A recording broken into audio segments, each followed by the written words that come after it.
Hello, and welcome back to the podcast. If this is your first time listening, we have 2 other episodes about dopamine and an introduction to ADHD.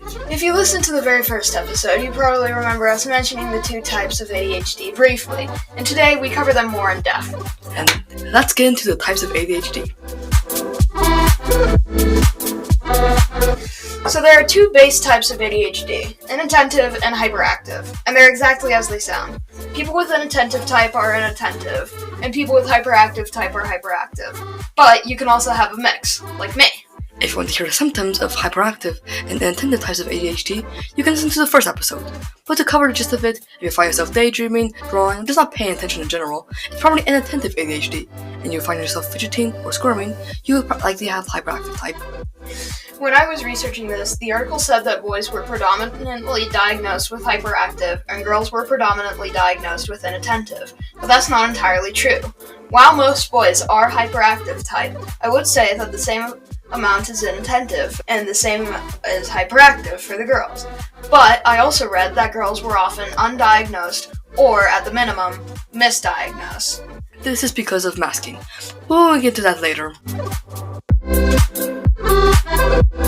Inattentive type ADHD is all that it sounds. Daydreaming and not getting focused, but it also includes getting distracted.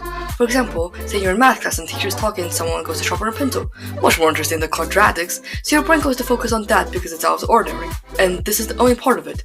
You can be cleaning your room and stuff that you haven't played with in a while.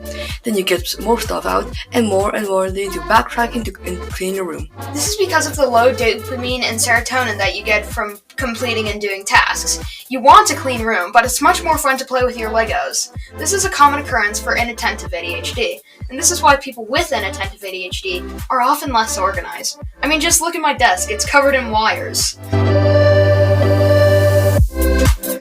Hyperactive impulsivity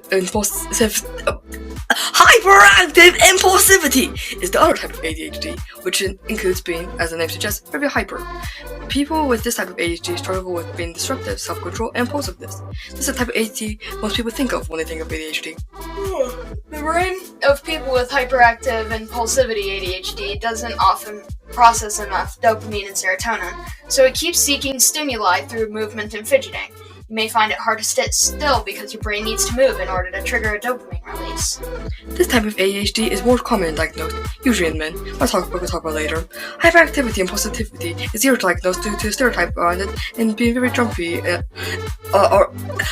is a lot easier to spot than being unfocused. Masking. Masking is the act of purposefully or unintentionally suppressing your emotions or behaviors, and girls with ADHD have been shown to do this a lot more than boys with ADHD. This is to avoid rejection, and when you have a whole neurodivergency, you don't want people to think ill of you because you're just because you're different. Girls tend to do this more because they're judged more by society standards.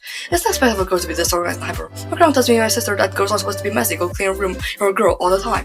Many people overcompensate for their symptoms by overworking, pleasing people, and hiding their emotions. They focus on acting like and fitting into the norm.